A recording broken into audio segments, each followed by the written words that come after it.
يا أيها الذين آمنوا إذا نودي للصلاة من يوم الجمعة فاسعوا إلى ذكر الله وذروا البيع ذلكم خير لكم إن كنتم تعلمون. الحمد لله رب العالمين،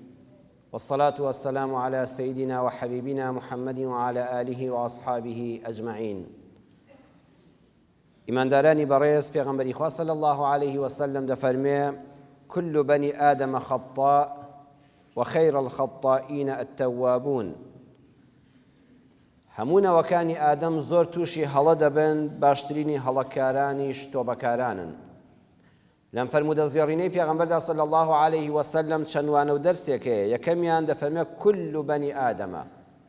هیچ کەسێکی لێ دەرنەکردووە، هەرچی ڕۆڵەی باوکە ئادەم و دایکە حەوا بێ، یعنی هەرچی مرۆڤە هەمومان دەگرێتەوە. هیچ کەسێک لەمە بەدەر نییە کە چیە دووەم خەتاون، زۆر هەڵە دەکا، نەک هەر هەڵەیەک دەکا و دوان دەکا و سەد دەکا. خەتا سیغەی مبالەغەیە. هەرچی بە شەرێک لەم سەر زەوێت کە تۆ دەیبینی پێغەمبەرانی لێ دەرچێت لە کاروباری ئاینیدا نەبێ، هەرچی بە شەرێک هەیە، لە گەورە بۆ بچووک، لە پلەدار بۆ بێپلە، لە هەژار بۆ دەوڵەمەند، لە گەنج بۆ پیر، ئیلا هەڵەی زۆر دەکا. چونکە ئینسان تووڕە دەبێ، ئینسان وا هەیە لە تووڕەیدا تووشی هەڵە دەبێ، هەیە لە ئەنجامی جوڵانی شەهوەتێکە تووشی هەڵە دەبێ، هەیە لەبەر تەماحبازی، هەیە لە ڕقی کەسێک، هەیە کینە و حەسوودی بەرامبەر بە کەسێک هەیە. ئەمانە هەمووە لێ دەکەن کە دوای پەشیمانی سەیەکی هەڵەی زۆرت کردووە. بەڵام ئایا ئینسان هەڵەی کرد دەبێ فڕێ بدرێ؟ ئەگە هەڵەی کرد یعنی تازە خێری تێدا نەماوە، نەخێر. پێغەمبەری خوا صلی الله علیه و سلم چارەسەرەکەی دانا. چارەسەری ئەم هەموو هەڵەیەمان چییە؟ ئەتەوابون. خراپەکار دەتوانێت چاک ببێ بەهۆی تەوبە و بە خۆداچوونەوە. ئێمە ناتوانین بە تەنها بژین، بۆیە وەکو مرۆڤ سروشتمان وایە، پێویستیمان بە تێکەڵی هەیە. تەماشاکە منداڵێک و مێرد منداڵێک تا هەرزەکارێک لەگەڵ چێدا دەژی، ناتوانێت بە تەنیا بژی، ئەبێ لەگەڵ دایک و باوکیدا بێ. دواتر هەر لەو خێزانەدا خوشکی هەیە، برای هەیە کە پێگەیشت و تۆ حەدی دوای باڵغ بوون و پێکێنانی ژیانی هاوسەری جگە لە دایک و باوک و خوشک و براکانی خۆی، ئەمجا ئەگەر کچ بێ مێردی هەیە، ئەگەر کوڕ بێ ژنی هەیە، واتە هاوسەرگیری. دواتر ئەمانەش منداڵیان دەبێ، ئەمجا خزمایەتی تازە دەست پێ دەکا لەگەڵ ماڵە خەزوران و خزمانی نوێ، لەگەڵ خزمەکانی خۆت. واتە هەمیشە تۆ ناچاری بە هەموو پەلەکاندا تێکەڵاوی خەڵک بی. دواتر بۆ پیشە و کار و کەسابەتت دەبێت کۆمەڵە خەڵکی تر بناسی، لە ڕێی ئیشەکە و دائیرەکە و کەسابەت و بازاڕەکەتەوە کۆمەڵە خەڵکی کە تێکەڵاو ژیانت دەبێت، ناچاری دەبێت لەگەڵیان نابژی. هەروەها لەگەڵ خەڵکانێکی بێگانەدا دەستیە سەفرە و سەیرانێکەوە، ئەگە بۆ 2 سەعاتیش بێت لە تەنیشتەوە خێمەکەی هەڵداوە و چادرەکەی کردوێتەوە، بوو بە هاوڕێت، بوو بە ناسیاون. لە شەقامەکەدا لەگەڵ شۆفێرێکا دەڕۆی، جاریوان نیو سەعات شۆفێرەکە بەرامبەرتە، کەواتە ئەوەش بەشێکە لە هاوڕێتی و دەبێت تێکەڵی و مڕاعاتی بکەیت. لە هەموو ئەمانەدا بەڕێزان، هەل لەگەڵ دایک و باوکەکەی خۆتەوە، هەتا هاوپیشەکەت و هاوسەفەرەکەت و ئەو شۆفێری کە لە جادەیە لەگەڵ تا دەڕوە، هیچی 100% ڕەفتارەکانیان بەدڵی تۆ نابێ. هەموو قسەیەک دڵی تۆ چۆن بخوازێ ئەوان وا بکەن دڵنیای هەموو لایەک دەکەمەوە شتی وا مەحاڵە. جا لەم کاتەدا دەبێ هەر کەسێک ئەگەر شتێک کرد یان دوو ڕێگا لەبەرە. یەکەمیان ئەوەیە هەر کەسێ هەڵەیەک لێ بینی، قسەیەکی کرد بەدڵی تۆ نەبوو، ڕەفتارێکی نوان بەدڵی تۆ نەبوو، یەکسەر تەرکی عەلاقەی بکەی و لێی جیا ببێوانێ و دەنگی لێدا ببڕی و تێکەڵاوی کەس نەکەی، یان دەبێت بە ویژدان بی لەگەڵیدا و چاکە و خراپەی هەڵسەنگێنی. نەڵێ ئەم ئینسانە قەت نابێ خراپەیەکی لێ بوەشێتەوە، نەخێر، چاکە و خراپەی هەڵسەنگێنە. ئەگەر چاکەکانی زۆرتر بوون، واز لە خراپەکانی بێنە. بۆ چونکە خوای ڕەب العالەمینی ئێمە وا دەکا. خوای ڕەب العالەمین بەو عەزەمەت و گەورەی خۆیەوە کە لە دروستبوونمانەوە، لە ڕزق و ڕۆزیمانەوە، لە هەوا و ژینگە و خاکمانەوە، لەو خاکەی جارش کە لە ئامێزمان دەگرێتەوە، لە بەهەشت و دۆزەخەوە هەموو هی خۆیەتی، بەو عەزەمەتی خۆیەوە بەس خراپەی بەندەکانی نابینێ. وێ وتارەکەمان لەژێر ناونیشانی ئەی مسڵمان هەر خراپە مەبینە، هەر ڕەشی مەبینە، هەر ناشیرنی مەبینە، هەر هەڵوێستێکی دژواری کەسێک مەبینە، ئەو هەموو جوانیەشی ببینە، بە ویژدانەوە ڕەفتاری لەگەڵا بکە. پێغەمبەری خوا صلی الله عليه وسلم لە صحیحی بوخاریدا بە ژمارە فەرموودەی 3467 و لە صحیحی مسلیمیشە بە ژمارە فەرموودەی 2245 هاتووە. واتە ئەم فەرموودە صحیحانە وا بزانە کە ئێستا پێغەمبەری خوا بە دەمی خۆی دەیفەرمێ و تۆ گوێ لێتە. دەفەرمێ بەینەما کەلب یوطیف بریکیەتین لەناو سەحابەکان دانیشتبوو ئەم بەسەراتەی بۆ جێڕانەوە. فەرمووی ئەمە خوا پێیوتوم. فەرمووی کەسێک بە دەشتاییەکە دەڕۆیشت، ڕێی کەوتە لای بیرە ئاوێکەوە، سەیری کرد، سەگێک بە چوادەوری بیرەکەدا دێو دەڕوا، مەجالی ئەوەی نییە و توانای ئەوەی نییە بڕاتە ناو بیرەکەەوە. قەد کادە یەقتوله العەطەش، ئەم سەگە کە خاوەنی نییە و بەڕەڵای ئەو دەشتەیە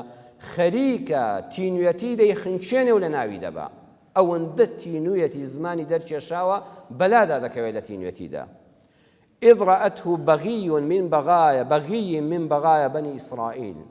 واتە ئەم بەسەراتە لە زمانی پێش پێغەمبەری ئەکرەمدا صلی الله عليه وسلم.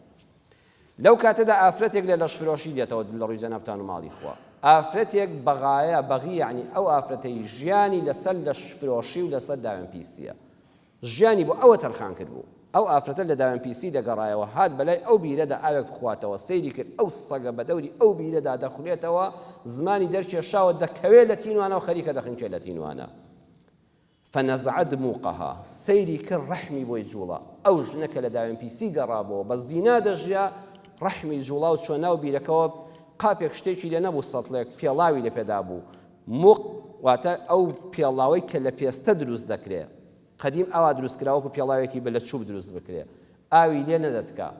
چۆ ناو بیرەکەەوە چەند جار چوو ئاوی هێنا و بە دەمی سەگەکەیەوە کرد. فاستەقەت لەه بهی، بەو خوفە بەو پێڵاوە لاسیکە ئاوی بۆ هەڵنا و بە دەمی سەگەکەیەوە کرد و تێراوی کرد. فسەقەته هەتا تێرەی خواردەوە سەگەکە وازی لێ نەهێنا، واتە تێراوی کرد. فغفر لها به، خوا لەو ئافرەتە داوێنپیسە خۆش بوو بەهۆی ئەو تێراوکردنی سەگەوە. سبحان الله،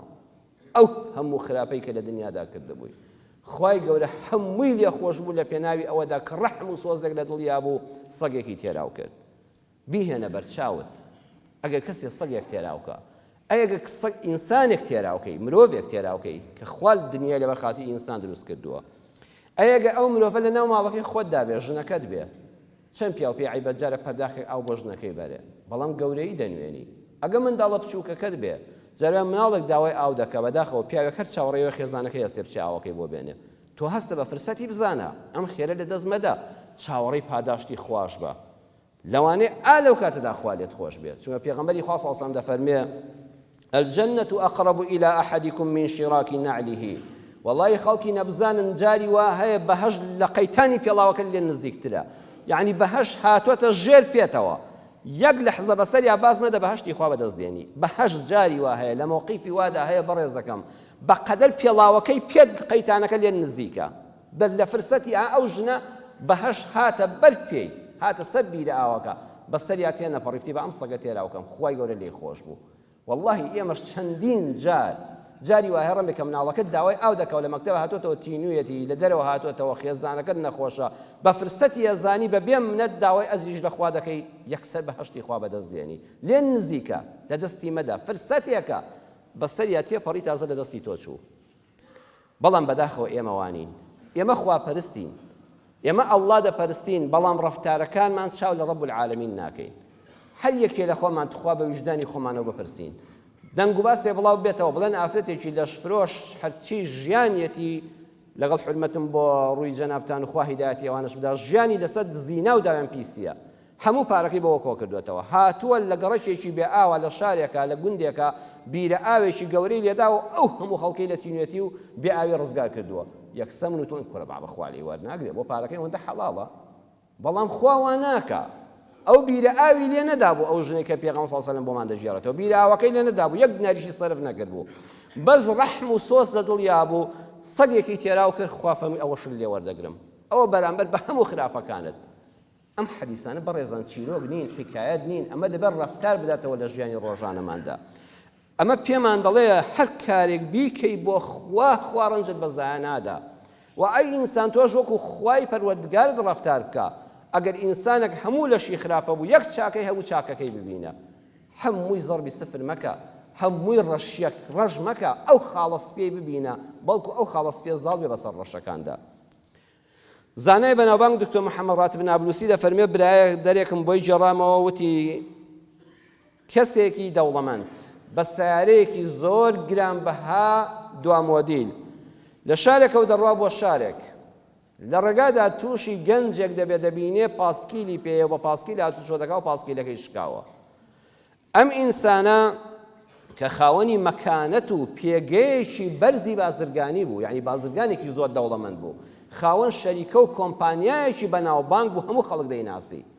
پێگەی کۆمەڵایەتیشی بەهێز بوو ئینسانێک بوو لەناو خەڵکا ڕێزدار بوو بەلای ئەو پاسکیلەدا تێپەڕی وتی خوایە گیان ڕۆژێکیش بوو من ئەم سیارەم پێ نەبوو وەکو ئەو گەنجە پاسکیل سوار بووم ئێستا ئەو گەنجە لێرەدا نەفی تەرێکەیە نە کەسێکەیە ئاوڕێکی لێ بداتەوە لەم گەرمایەدا ئاوا پاسکیلەکە بەدوی خۆیان ڕاکێشە سیارەکەی وەستاند و شارەزا بوو ئەمیش لە قەدیما پاسکیلی هەبوو بوو ئەشیای ناو سیارەکەشی پێبوو پاسکیلەکەی بۆ مەزبوط کرد و بۆی چاکردەوە گەنجەکە زۆر دڵی پێخۆش بوو عینوانی لێوەرگرت تەلەفۆنی لێوەرگرت پەیوەندی پێوە کرد ئەم گەنجە بێدین بوو بۆ بێدینی چوو بە دەرەوەی شار بە پاسکیلەکەش بوو هیچ کەی نەبوو یوای ماتۆڕێکی هەیە بەڵام ئەم پیاوە زۆر خواناز بوو لەگەڵ دەوڵەمەندێکی و لەگەڵ ڕێز و حرمەتی ناو کۆمەڵگەی پیاوێکی خواناز بوو ڕابردووی خۆی لەبیر نەچوو بۆەوە سبحان الله لە ڕێی پەیوەندیکردن و ئەم دەچوە مزگەوت و ئەم گەنجە چاوی لێکرد ئەم پیاوە دەوڵەمەندە هیچ ئیشی بەم گەنجە نییە نەکرێکاری لێی دەوێ نەپارەی لێی دەوێ بەم هەموو پێگە کۆمەڵایەتیەوە دابەزیوە لەگەڵ خاتری گەنجێکی پاسکیل سوار بەدەستی خۆی پاسکیلەکەی بۆ چاکردوێتەوە دەفەرمێ ئەو گەنجە بوو بە ئەهلی مزگەوت و تۆبەی کرد و خوا هیدایەتیدا ئەزانی پاداشتی ئەمە بە هیچ نادرێتەوە ئەو گەنجە لەوە دووە هەر نوێژێک بکە هەر زیکرێک بکە هەر تەسبیحاتێک بکە هەر خێرێک بکە بەبێ ئەوەی لە خێرەکەی کەم بێتەوە دەچێتە سەر تای تەرازوی ئەو دەوڵەمەندەش بوو بە سەبەبی هیدایەتی هەتا قیامەت جاریە وەکو ئەولادێکی ساڵح وایە بۆی دەبێ ئێمەش لە ژیانی ڕۆژانەماندا هەر خراپەکان نەبینین چاکە و جوانیەکانیش ببینین پەرداخی ئاو دەبینی نیوەیە زمان دڕامە هێنە بڵێ بەداخەوە نیوەی بەتاڵە بڵێ نا لەخوا بەزێ بێ نیوەی پڕە ئەمە هەر یەک قسەیە پەرداخێکە نیوەیە شەربەتە ئاوە چی تێدایە دەتوانێت دوو کەس سەیریکە یەکیان بڵێ کوڕەکە خۆپڕنێ نیوەی خوراوەتەوە یەکیان بڵێ لەخوا بەزێ بە چانێ بەتاڵنێ خۆ نیوەی تایە گوڵەباخێک دەستی بۆ دەبێت سێکی ژێرەوەی دڕکی پێوەیە ئەتوانی دوو تعبیر بەکاربێنی بڵێ خوایە حەمد و سەنا بۆ تۆ لەسەر ئەم دڕکە ئەم گوڵە جوانە بۆن خۆشە دڕواندووە دەشتوانی بە تعبیر و دەربڕینێکی تر بڵێ کوڕە خوایە گیان وەڵڵاهی لە گوڵیش بێزارم بەهۆی ئەم دڕکەوە کە چوو بە پەنجەمدا ئەها یەکیان چەند دڵخۆش و سوپاسگوزارە یەکیان چەند خۆی ناڕەحەت کرد و لەزەتی گوڵەکەشی وەرنەگرت جلوبەرجێک کەلوپەلێک ناوماڵێک گەڕەکێک شارێک جادەیەک شوێنێکی بچووشی پیسە یەک شوێنی بچووکی پیسە یەک تۆزی قوڕە یەک جادەی چاڵە مەڵێ بەڕاستی هەر هەمووی پۆخڵ و بێکەڵکە ئەو هەموو جوانەی کە هەشە ئەو هەموو جوانیش ببینە کاکە هەمووی بەس بە خراپە نیشان مەدە و زوومی کامیرای مەخە سەرەوە شوێنە بۆیە لە ژیانی ڕۆژانەدا یەکەم لەگەڵ منداڵەکانتدا بەس خراپەیان مەبینە هەر لایەنی سلبی مەبینە کەسێک دەڵێ مامۆستا منداڵەکانم زیرەک نین لە مەکتەب هەر دەرناچن لە مەکتەب ڕاستە ناڕەحەتت دەکا کاسب نین دەستەوستانن ئەوەی بۆ خۆم بۆیان نێنمەوە پاروێک نانیان پێ پەیدا ناکرێت ڕاست دەکەی ناڕەحەتە ئەمە بەڵام بەمە ئەمە لە دیوێشێتی دیوەکەی تری سیر کە ئەلحەمدوللا منداڵەکانی تۆ شەڕانی نین ئەلحەمدوللا منداڵەکانی تۆ لە گەڕەکە سەمعیان خراب نییە ئەلحەمدوللا مناڵەکانی تۆ زمانیان پیس نییە وەکو ناخوێن و زیرەک نین و کاسب نین بەڵام شەڕت بۆ نانێنەوە بەڵام لە پێناوی مناڵەکاندا دەستی کەست ماچ نەکردووە بەڵام حرمەتت هەیە لە گەڕەک و دراوسەکاندا هەیوا هەیە کوڕەکەی زۆر کاسبە زۆریش زیرەکە فیتنەیەکی بۆ دەنێتەوە سەرۆتەکەی باوکی لەسەر دادەنێت ئەم جوانیەشی ببینە کە مناڵەکان ئاوانین بەڵام ئەمەشیان هەیە لەگەڵ هاوسەری ژیانتدا ئەی پیاویان ئەی ژن داوای میسالی بوون مەکە پێغەمبەری خوا صلی الله علیه وسلم دەفەرمێت لا يفرق مؤمن مؤمنة إن كره منها خلقا رضي منها آخر لە صحیح مسلمە فەرموو دەکات و دەفەرمێ با هیچ پیاوێک ڕقی لە هیچ ژنێک کە هاوسەریەتی نەبێ بڵێ وەڵڵاهی ئەم ژنم بەدڵ نییە بەخوا ڕقم لە ڕەفتاریەتی بۆ دەفەرمێ سیر کە بە وجدانەوە ئەی پیاو سیرکە ئەگەر ڕقت لە ڕەفتارێکێتی بەڵام ڕەفتارێکەکەی جوانی هەیە دەی مادام هەموو لەشی خراپە نیە و بەشێکی چاکە و بەشێکی خراپە لە هاوسەرەکەت بێزاری بیر بکەوە بە تەنیا دانیشە قایمەیەک بنووسە خێزانەکەم ئەم چاکانەی هەیە داوێن پاکە دەست پاکە باخلاقە میوان دۆستە بەڕێزە سەخیە ئەی چی خراپە وڵای لەگەڵ ما باش نێ چێشتی خۆشی بۆ لێنە ناوم جارێک بە خێراتنەوەی نەکردوم لەگەڵ باڵی باوک ماسەردانی نەکرد ئەمانەش بقە قایمەیەکەوە دڵنیا دەکەم 50 چاکەی دەنووسی 15 خراپەت بۆ نادۆزرێتەوە دەی مادام چاکەکانی زیاترن لە خراپەکانی پیاوەڵ دەفەرمێن ڕقل لێی نەبێ لێی جامەبەوە سەرفی نەزەری لێ بکە لێی ببوورە لەگەڵ یا بژی ئەی ژن تۆش بۆ پیاوەکەت بە هەمان شێوە وەرە ڕفتاری ئەو ژنەی کە دەڵێ لە مێردەکەم زۆر بێزارم حەد لە هەموو شتێکی بێزارم دای بنیشتێنەوە هێمنی بکە وڵێت خوا وەرەخە و کەڵەمێکە دەدەمێ بۆم بنووسە چەند ڕفتاری مێردەکەت خراپە باوەڕتان بێ ناگاتەتدا ئەی چەند ڕفتاری چاکت لێ بینیوە ئەگە بە ویژدانەوە بڵێ 50 دەنووسێ دەی تخوا حیف نییە 50 لەبەر چاو نەبێت دایان ببینی چاوپۆشی لێ بکە یەکسەر کێشە خێزانیەکە کۆتایی پێهات دوو بنەماڵە تێکەڵ دەبن قرآن دفرمي للسورة البقرة آيات 237 وإن طلقتموهن من قبل أن تمسوهن وقد فرضتم لهن فريضة فنصف ما فرضتم إلا أن يعفون أو يعفو الذي بيده عقدة النكاح وأن تعفوا أقرب للتقوى ولا تنسوا الفضل بينكم إن الله بما تعملون بصير قرآن باسي دوبنا ماڵە مان بۆ دەکا کەسێک کچێکی حیا و حرمەتداری هەیە جەنابیشت کوڕێکت هەیە چەند بەخۆشی چوونە پێشەوە دەست ماچ کرا و شەکرا و خواردنەوە و ئەمجا هەردوو لابزانە چۆن مەدحیەک دەکەن ئەوڵێ سوپاس بۆ خوا کچەکەی تۆم بەنسیب بوو ئەوڵێ سوپاس بۆ خوا کوڕەکەی تۆم بەنسیب بوو بەم هەموو حرمەتەوە تێکەڵاو دەبن قەدەری خوای گەورە سەیەکی هێستا دەستگیراندارن خوا دەفەرمێ لێک جیا دەبنەوە تەبیعەتی ئەم کوڕ و کچە لەسەر دەیوا شتێکی بەسیط دڵیان لە یەک هەڵدەنگوێ لە یەک جیا دەبنەوە لەم کاتەدا خوا دەفەرمێ ئەو مارەی بۆتان دیاری کردوون چونکە کوڕەکەش کچەکەی نەگواستوەتەوە نیوەیان بدەنێ نیوەی مارە لەسەر 20 مسقال زێڕ مارەکراوە دەی بدەیە لەسەر 2 ملیۆن دینار مارەکراوە ملیۆنێکی بدەم بە کچەکە چونکە دەرونی بریندارە با قەلەبوێشی بچووکی بۆ بکرێتەوە خوا دەفەرمێ مەگەر کچەکە خۆی بڵێن نامەوێ مادام من شوم پێ نەکردووی دەستت بۆ دەستم نەبردو هەر مارەکراوم با ئەو زەربە مادیە لێ نەدەم هیچم ناوێ یان کە سوکاری کچەکە بڵێن ئێمە خۆمان دەوڵەمەندین پێویستیمان بەوە نییە بەڵام خوا دەفەرمێت لە هەردوو بارەکەدا ئەی ئەو پیاوەی کەوا ئەو کچەت مارەکردووە ئەو کوڕە ئەگەر دەتەوێت لە خوا نزیک بی بڵێ نەک نیوەی مارەیەکە هەمووت دەدەمێ چونکە ناوت لەسەر من هاتووە ناوت بڵاو بۆتەوە شەر بە من هەموو مارەیەکەت دەدەمێ لێ خۆش بە هەمووی بدەیە دەفەرمێ کچەکەش چەند جوانە لە خوا نزیک دەبێتەوە بڵێ وەڵڵاهی من خەتام بوو کە شوم بە تۆ نەکردو لێت عاجز بووم خۆ تۆش دڵان ژنی تەلاق داوە لەبەرەوەی ئەم لەقەبەت بە دوو کەوتووە شەر بە منیش هیچم لە مارەیەکە نایە بۆ ژنێکی داهات و دیسەرف بکە ها بە حرمەتەوە قسە لەگەڵ یەک دەکەن ولا تنسوا الفضل بينكم ئەی دوو بنەماڵەکە چاکەی یەک لەبەر چاو بگرن زەمی یەکتر مەکەن لەمە دووە حتا کچەکە لێ خواستووە دەڵی ماڵ و بنەماڵی وا هەر پیاو لەم شارەدا بوونی نییە ئەگە کچەکە تەلاق دایەوە ئەم جاوڵی بەخوا کچیان بە خەڵک نایە بەخوا باش بوو لێ جابمەوە خوا دەفەرمێ وا مەکە چاکەت لەبەر چاو بێ ئەو کچەکەی بۆ نانوچان نەداوە بە تۆ کوڕەکەی تۆش لەبەر نانوچە ژنی نەهێناوە ئەی دوو بنەماڵە لە یەکتر مەبن بە دوژمن بڵێ وەڵڵاهی ئێمە بەس دیارە تەبیعەتەکان بەیەکەوە نەگونجاوە ئەینا ماڵی وەکو ئەو فڵان کەسە ڕێک و پێک نییە خوا دەفەرمێ هەر خراپەکەی مەبینە ئەو هەموو چاکە و ڕێز و حرمەتەی پێشوش ببینە خۆزگە کۆمەڵگەی ئێمە وابوویایە پێغەمبەری خوا صلی الله عليه وسلم بەتایبەت ڕوو لە خوشکانمان دەکات دەفەرمێ اطلعت في النار فرأيت أكثر أهلها النساء دۆزەخم نیشاندرا بەداخەوە بینیم زۆربەی هەرە زۆریان ژنانن قالوا لما يا رسول الله صحابة عرضیان کرد ئەی پێغەمبەری خوا بۆ ئایا ئافرەتان کە زۆر دەچنە جەهەنەم لەسەر نوێژ نەکردنیانە لەسەر لەچک نەکردنیانە لەسەر ڕۆژوو نەگرتنیانە نەوەڵڵا فەرمووی یەکفرن العەشیرە و یەکفرن الئیحسان چاکەی مێردیان لەبەر چاو نییە و زوو چاکەی خەڵکیان لێبیر دەچێتەوە لو أحسنت إلى إحداهن الدهر ثم رأت منك شيئا ئەگەر بە هەموو عمری خۆت چاکە لەگەڵ ئەو ژنەدا کردبێ و خزمەتت کرد بێ ڕۆژێک یەک شتت لێ بینە کە بەدڵی نەبێ 100 جار بە قوربانی بووی ڕۆژێ 100 تاڵ بەرامبەری کردووە 1000 جار دەستت لەمەل کردووە ڕۆژێک دەستت بە ڕوویەوە ناوە ئەڵێ ما رأيت منك خيرا قط پیاوەکە بە حیاتی دەوەتی من هاوسەی تۆم چاکەم لە تۆ نەدیوە ئەو هەموو چاکەی ئەو هەموو ساڵە ئەو هەموو بە قوربانیە ئەو هەموو کەسابەتە ئەو هەموو بە قوربان بوونە یەک شتی لەبەرچاوی دەڵێ قەت چاکەم لەم پیاوە نەبینیوە پێغەمبەری خوا صلی الله علیه و سلم فەرمووی ئافرەتی وایە لە ماڵی باوکیان دەمێنێتەوە وەڕز بووە یعنی ئەوە هەر ژینگەی خۆیەتی ئافرەت کە باڵغ بوو چۆ حەدی خۆیەوە سبحان الله ئەو ماڵی باوکە لە لای ئاگرە ئەها زۆر باوک بووە دەبێت خەمی کچەکانتان بخۆن مەڵێ وەڵڵاهی لە ماڵە لە هیچ کەمی نییە لە یەک شتا کەمی هەیە پێویستی بە هاوسەرە باوکانی بەڕێز دایکانی بەڕێز دەست نەهێننە بە شودانی کچەکانتانەوە مەڵە جەبەدانیشە ئەو نایەکێکە نەخێت ئەمە لە ماڵی تۆدا لە مادە هیچی کەم نیە بەڵام ڕوحی ماندووە پێغەمبەری خۆسەڵ دەفەرمێ وتەعنەسە دڵی پەلەپەل دەکات ناڕەحەتە لەو ماڵەدا حەز دەکات بڕواتە دەرێ و بە خانەیەکی خۆی شاد بێت لە قەسرەکەی باوکی بچێتە خێمەی مێردەکەیەوە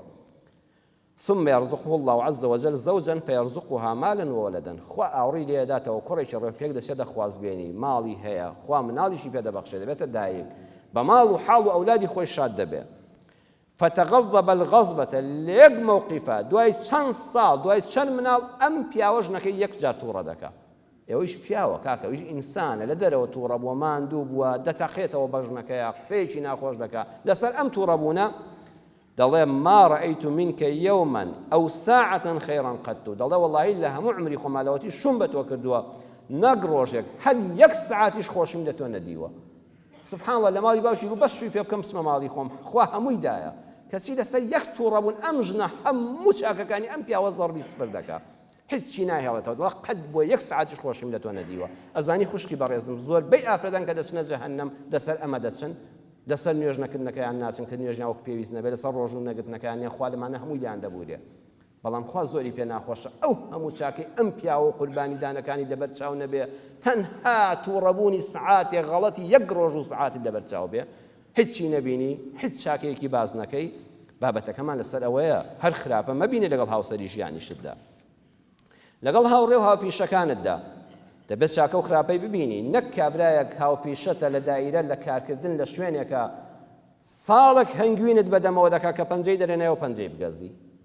ئەو هەموو چاکەی ئەو ڕۆژانەی لەبەر چاو نەبێ ئایا تۆ خۆت سێری خۆت کە تۆ ڕەفتارەکان دوان لەگەڵ فڵان کەسە نەبەخوا تۆش هەموو شتێکت بەدڵی ئەو نییە دەبێت ئەو عوزرەش بۆ فڵان کەس بێنیەوە کە ڕەفتارەکانی ئەویش هەموویان 100% بەدڵی تۆ نابن ئینا بێ هاوڕێ دەمێنیەوە خاڵی چوارەم حکومەت و میلەت نابێ هەر کەم و کوڕی یەکتر ببینن دەبێت چاکە یەکتریشیان لەبەر چاو بێ حکومەت و میلەت تەواوکەری یەکترن ئەرێ حکومەت ئەگە میلەت نەبێ حکمڕانی چێ دەکا ئەگە میلەتیش حکمڕان نەبێ وڵات پاشاگەردانی دەبێ پەنا بەخوا پیاو پیاو دەخوا هەردوو لا تەواوکەری یەکترن بۆی ئێستا ئێمە لە 24 سەی 2018 خۆپیشاندانەکان هەولێر و دهۆک و هەموو وڵاتی گرتەوە لێرەدا ئێمە دەبێ لەسەر پاشەکەوتی موچێ دیارە خۆپیشاندانەکان چەند پەیامێکمان هەبێ بە حکومەت و دەسەڵات دەڵێن یەکەم بزانن دەسەڵات ئەمانەتە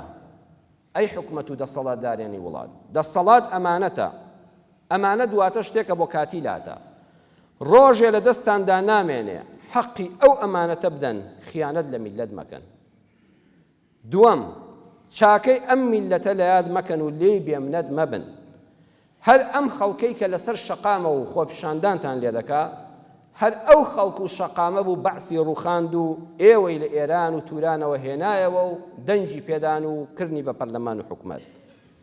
بیرتانە کە لە 91 هاتنەوە چەندە ڕەشوڕوت و بێ ئەنوا بوون واللهی زۆری ئەو مەسئولانەی ئێستا خەڵک خێری پێدەکردن لە ماڵانی جەنابتانەوە خەڵک شتی بۆ دەبردن کە لە ئێران هاتنەوە من لە بیرمە هیچیان پێ نەبوو زۆر بێدەرەتان بوون ڕاستە هەتانە لەسەر کوردایەتی ڕاست و دروست قوربانی گەورەی داوە بۆتە پێشمەرگە شاخە و شاخی کردووە خوێنی لێ چۆڕاوە شەهیدی بنەماڵەی داوە 27 ساڵی شەموچەی چاک دەخوات حەقی خۆشێتی بەڵام وەڵڵی هەشتانە لەبەر ئەوەی کەوا پیاوی کوشتووە مەلای کوشتووە خەڵکی کوشتووە لە شۆڕشیشدا کاتی خۆی گیراوە دواتر بۆ ڕزگاربوونی گیانی خۆی لە ترسی دوژمنایەتی عەشایری پەنای بۆ مەسئولێکی خزمی بردووە و 1-2 ساڵێک بەو شاخەوە بووە 27 دانە ساڵە کوردایەتیمان پێدەفرۆشێتەوانێ و وەکو مانگە ئەم حکومەتە و داهاتەکەی دادەدۆشێ بەخوا لەبەر کوردایەتی ڕەسەن لەو شاخە نەبووە پیاو کوش بووە قاتڵ بووە کەتنکەر بووە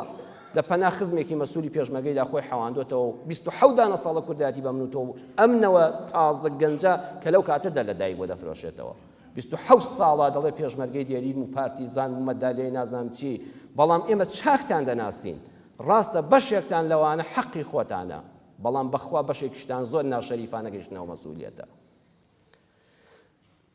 سێم ئەم میلەتە قوربانی سەرسوڕهێنەری داوە کاکە هەر ئێوە قوربانیتان نەداوە من یەک بەسەرات عەرزی جەنابتان دەکەم کە ناخمان دەهەژێنێ کتێبێکم کڕی لەم ڕۆژانی ڕابردوودا بە ناوی هێلانەی هەڵۆکان کە هێنامەوە ماڵەوە سێرم کرد و زۆرم لێ خوێندەوە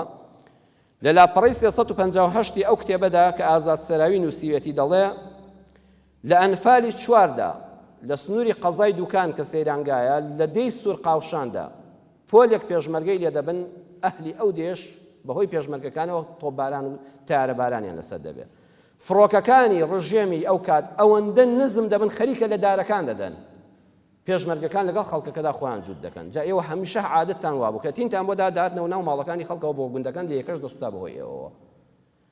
ئەم پێشمەرگان لەگەڵ ئەو خەڵکە تێکەڵاو دەبن مناڵێکی ساوا نزیکی عمری 9 مانگ 10 مانگ لە باوەشی دایکیان مەمەخۆرە ئازاری دەبێ ئایا ترساوە هەرچیە کە بە هیچ ژیر نابێتەوە دەنگی بەرزە و دەگریا جێیش و جاشیش نزیکیان بۆتەوە ئەوە چەند مەترێکیان ماوە پێشمەرگەکان هاوار بۆ دایکە دەکەن بە هەر شێوەیەک بێ ئەم مناڵە ژیر کات ئەڵێ مەمەک لە دەمێتی نایگرێ بە هیچ شێوە ژیر نابێتەوە ئەم دەست خەسە دەمی بەخوا ئێستا بەهۆی دەنگی ئەو مناڵەوە ئاشکرا دەبین ئەوە کەمینی جاش و جێیشە بەسەریان نادەکەوین دایکەکە لە ترسی ڕوحی خۆی بۆ ڕزگارکردنی ئەو پۆلە پێشمەرگە دەست دەخاتە سەر دەمی مناڵەکەی ئەوەندە بە توندی دەمی دەخات دەستی دەخاتە سەر ماوەیەکی پێدەچێڕن بە سەعات زیاتر هەتا جێیش و جاشەکە ئەمان نابین و دەکشێنەوە تایارەکان هەڵدەستن و دەڕۆن لەو کاتەدا لەن دەستی لەسەر دەملابەرە کە دەستی لەسەردا دەملا دەبا سەیەکە سوبحانڵڵا مناڵەکە خنکاوە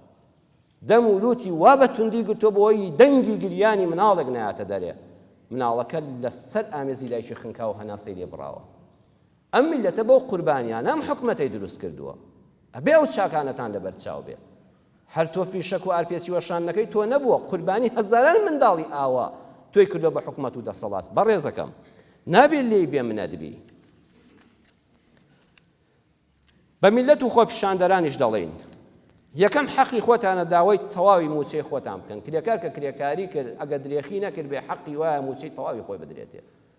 مۆزەفی ژوایە بەچی بژیە دووەم خۆپیشاندانی جەماوەری حەقی شەرعی هەر هاوڵاتیەکە کە بە شێوەیەکی مەدەنیانە بەبێ جوێندان و تەشهیر کاکە جنەی وا لەو سە تەلەڤیزۆنان دەکوترێ ئینسان تەریق دەبێتەوە هەموو دنیا ئێستا بۆی سەتەلایتەوە دەیبینێ دەبێت خۆپیشاندان زمانی پاک بێ خۆپیشاندن نابێت جوێن و تەشهیر و بەڕاستی کۆمەڵە مستەلەحات هەیە لە مرۆڤی کورد ناوەشێتەوە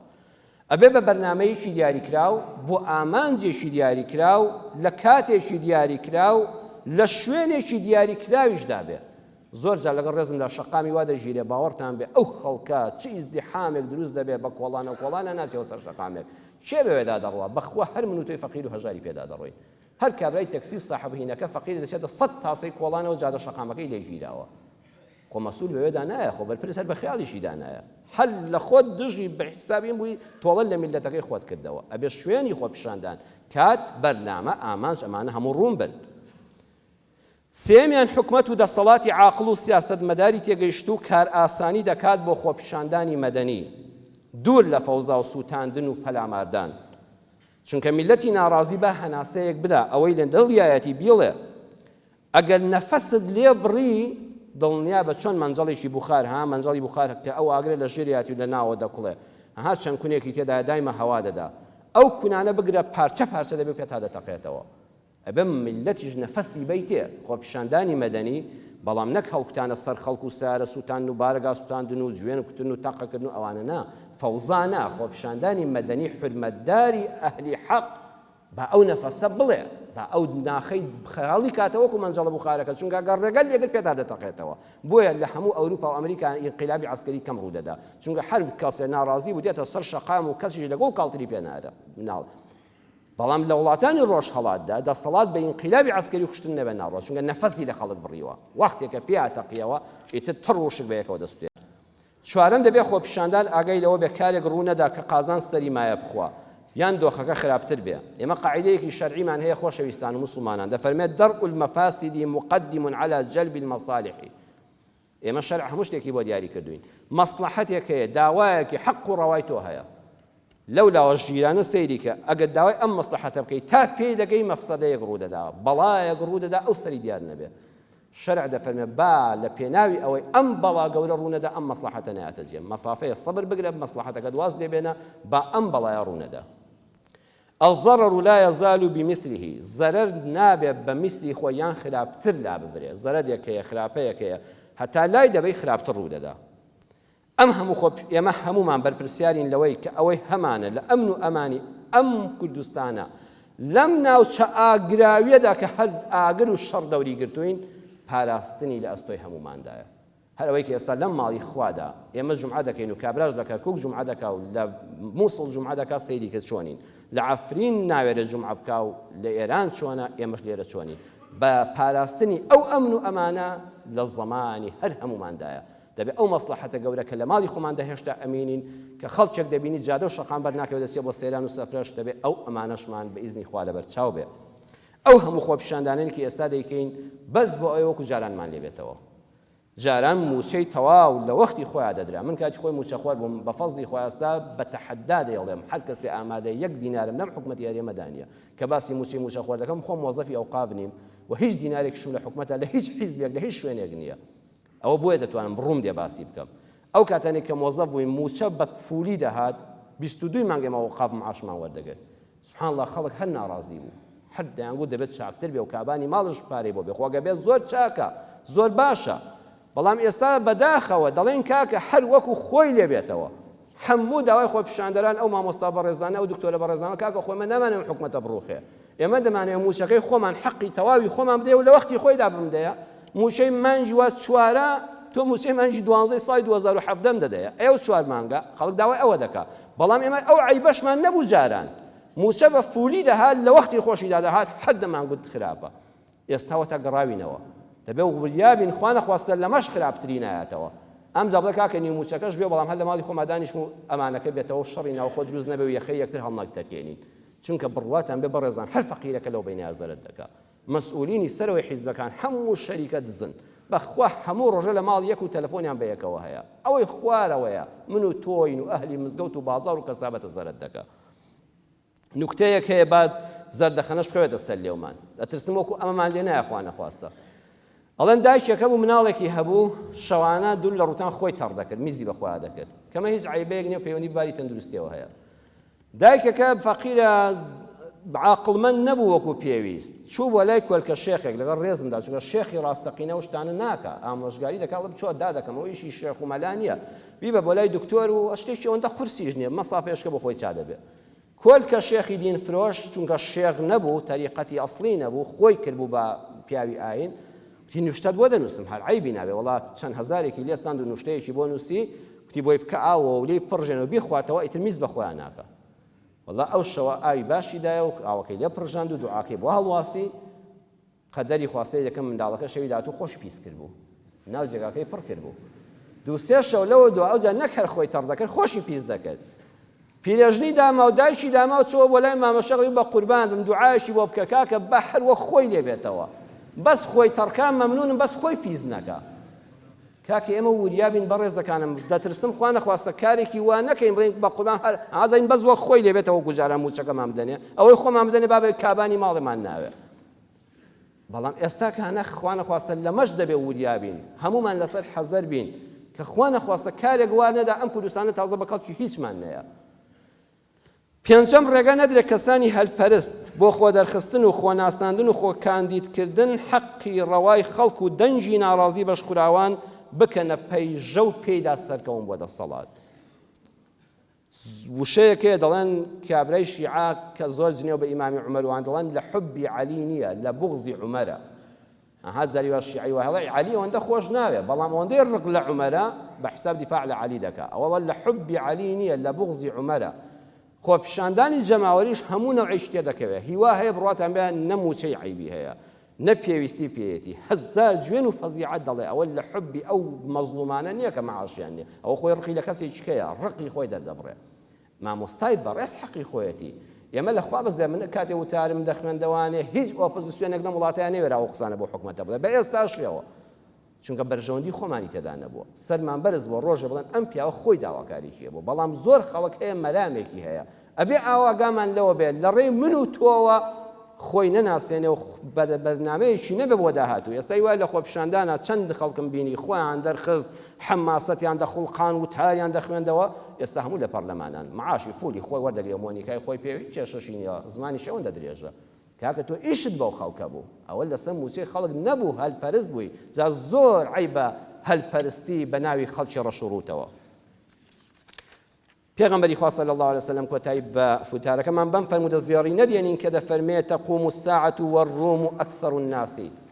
خەڵکی ناو ڕۆژێک کە قیامەت دێ، مەسیحیەکانی دنیا ڕۆمەکان زۆرترینی خەڵکی سەرزەوین و بەدەسەڵاتترینن. یعنی فەرمووی ڕۆژێک دێ مسلمانان بەم هەموو حەقەی کە لایەنە بێهێزن، ئەهلی مەسیحیەت و جیهانی ئەوروپا و ئەمریکا ئێستا دەڵێ، ئەوە ئێستا ئەمڕۆیە. فەرمووی ئەوان دەبنە دەسەڵاتداری دنیا، زۆرترین خەڵکیان لەگەڵ دەبێ. بۆ لەبەرەوەی دینیان حەقە نەوەڵڵا ئینە فیهم لەخیصالا ئەربعە. سەروەر فەرمووی لەبەرەوەی چوار سیفەتیان تێدایە. ئەم چوار سیفەتە دنیای خستە دەستی ئەوانەوە. یەکەم ئینەهم لە ئەحلەم الناسی عیندە فیتنە، زۆر بە ئارامن لە کاتی فیتنەدا. یعنی کە ئاشوبێک ڕوو دەدا، دەنگ و باسێکی ناخۆش بڵاو دەبێتەوە، زۆر بە ئارامن، ناشڵەژێن. ها سەیری کە لە وڵاتی ئێمەدا بەڕێزان چەند مانگی لەوە پێشتان لەبیر بووە، بزانمەوە نزیکی ساڵ نابێ دەنگ و باز بڵاو بوانێ کوتیان گرانی دەبێ و وشکە ساڵی دەبێ و حدودەکان هەموو دادەخرێنە سەروبەری ڕفراندۆمدا، هیچ دوکانێک شتێکیان نەما. ئیوا هەیە ئێستا زەخیرەکەی بۆ نافرۆشێتەوە بە نیوە قیمەتیش ئەوەندەی کڕی بوو. گەنمتان نەبینی سێقاتی خۆی سەرکەوت. ئەوروپیەکان وانین، لە حربی عالەمیش سیفەتیان وانە بووە. کابرا شارەکەی وێران بووە، مێژوو نووسیوێتی چۆتە سەرەی نانەوە، نانەکان بەسەرە بۆ بە هاوڵاتی بووە، وتیان ئەوە 5 نان بۆ 5 کەسان، کوتێتی 3 نانم دەیە، کوتێتی بۆ کوتی 2 مان لێ کوژراوە، هەر نەحیسەی 3 یەکەم دەیە. ئێمە خەڵک لەم وڵاتی ئێمەدا هەیە 10 ساڵە حیسەی مردوو دەخوا بەخوا، نەچۆ لە بایعی بیبڕێ، دەڵێ تەسکەرەکەی قوبان هەر زیندووە، بەس بۆ چەندە بەزەی تێک وەرگێ. ئەوروپا بۆیە پێش دەکەوێت لە کاتی فیتنە و ناڕەحەتیدا کە شتێک دروست دەبێ زۆر بە ئارامن، ناشڵەژێن، هەر هەمووی پەلامار ناداخێرا بۆ ماڵی خۆی بێنێ، بازاڕیان ناشێوێت. دووەمیان و ئەسرعهم ئیفاقەتەن عیندە موسیبە، کە موسیبەتێک لیان ڕوودەدا زۆر زوو بە ئاگادێنەوە، زۆر زوو بە خۆیان دەکەونەوە. وەڵڵای ئەوەی بەو یابانە کرا، ئەوەی بەو ئەڵمانیایە کرا، ئێمە بووینە 200 ساڵی کە نەداهاتینەوە. سەیری کرد لە دوای ئەو موسیبەتە گەورەی ناکازاکی هێرۆشیما، ئەوانە ئەو یابانە چۆن خۆی هەڵساندەوە، چۆن خۆی گەیاندەوە قیمە و منافیسی ئەمریکا دەکات، لە موسیبەتا زوو هەڵدەستنەوە. سێم و ئەوشەکهم کەڕەتەن بەعدە فەڕە، دوای هەڵاتن دێنەوە، یعنی پیلان و نەخشەی تازیان هەیە بۆ هەر بارودۆخێکی نوێ، هەر شکستێکیان بەسەرا بێ، هەر بارودۆخێک بێ، سیاسەتمەدارەکانیان بیر دەکەنەوە، نەخشەیەکی وا دادەنێن، لە دوای ئەو شکستە دەبێ هەر هەستنەوە، شکست ناناسن. هەموو بەردنامەی نوێیان هەیە بۆ بارودۆخی نوێ. ئێمە جاری وای ئێستا ئەم حکومەتە ئێمە بە بیرڕای نەوەتەکان دەڕوا، کاکە ئێستا تۆ لە 2018دا دەژی، ئەبن نەخشە و پیلانت بۆ ئەم گەنجانەی ئەم جیلە لەگەڵ من و ئەمام حاجەدا فەرقی هەیە. نەخشە و پیلانیان هەیە بۆ هەر جیلێک و هەر ڕۆژگارێک لەگەڵ کاتی خۆیدا، کەوتن ناناسن. وخيرهم لمسكين ويتيم وضعيف. پێغەمبەری خوا صلی الله علیه و سلم فەرمووی کە خوا دەستیان دەدا و دنیایان دەداتە دەست لەبەر ئەوەی زۆر بەزەیان دێتەوە بە ئینسانی هەژاردا، بە ئینسانی بێباوک و منداڵی هەتیودا، بە ئینسانی کەم ئەندام و خاوەن پێداویستی تایبەتە. ئەو ئەوروپایە وایە کابرا کە سابەت دەکات حکومە نیوەی زەریبەت لێ دەستێنێ، بەڵام نایڵە تووشی سواڵی سۆشیالێکە دەداتێ معەزەز مکەڕەم لە ماڵی خۆتا دەژی، بەزەیی بە هەژارا دێتەوە، بەزەیی بە منداڵی بێباوکا دێتەوە، شوێنی بێسەرپرشتانی بۆ دەکاتەوە ناوە لە سەرجادە سواڵی پێ بکرێ، بەزەیی بە کەمەندامەکە دێتەوە، یەک مناڵی کەمەندام و خاوەن پێداویستی تایبەتە هەبێت لەو ئەوروپا یەک خێزانی پێدەژێ، حکومەت ئەوەندە ئاوکاری ئەو بنەماڵە و دایک و بەکەسوکاری دەکات، ئەڵێ بەس ئێوە ئاگاتان لە من بەخێوی دەکەم، خوای گەورە دنیای دەداتە دەست لەبەر ئەم سیفەتە جوانانە. پێغەمبەری خوا صلی الله علیه و سلم فەرمووی وەخامسەة حەسەنەة جەمیلە، فەرمووی پێنجەمیشیان کە باسی چواری کرد، فەرمووی پێنجەمیشیان هەیە زۆر کارێکی جوانە، بەڕاستی خوا پێی خۆشە. وأمنعهم من ظلم الملوك، قد نایهەڵن دەسەڵاتدارەکانیان ستەمیان لێ بکەن. ئەگەر دەسەڵاتدارێکیان هاتە سەر حکم 4 ساڵ مۆڵەتی ئەدەنێ، ئەگەر خزمەتی میلەتی نەکرد دار دەدەن بە ڕوحیدا،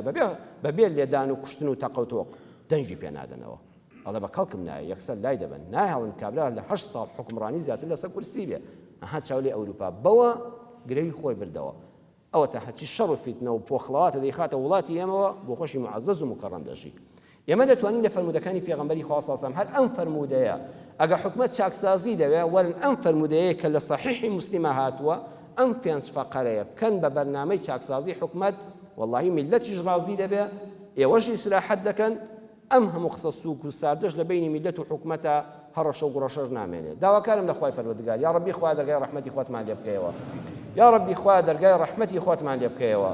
خوای پەروەردگار بە گەورەی خۆت ئەم وڵاتی کوردستانەمان لەم کەم و کوڕی و قەیرانە ڕزگارکەی. یا ڕەبی خوا کەم و کوڕەکانمان بۆ پڕکەیتەوە بۆ چاکەی ئەوەی هەمانە لە دەستمان نەچێت لە ئەمن و ئەمانی ئەم وڵاتە. خوایە لە ماڵی خۆمانە دەربەدەر و ئاوارە نەبین، بەرەکەت بخەیە ڕزق و ڕۆزیمانەوە. هاوکاری حکومەت بی و دەستگیرۆی بی کە بتوانێت بە دەنجی مستحقانی وڵاتەوە بچێ و حەقی خۆیان بداتێ.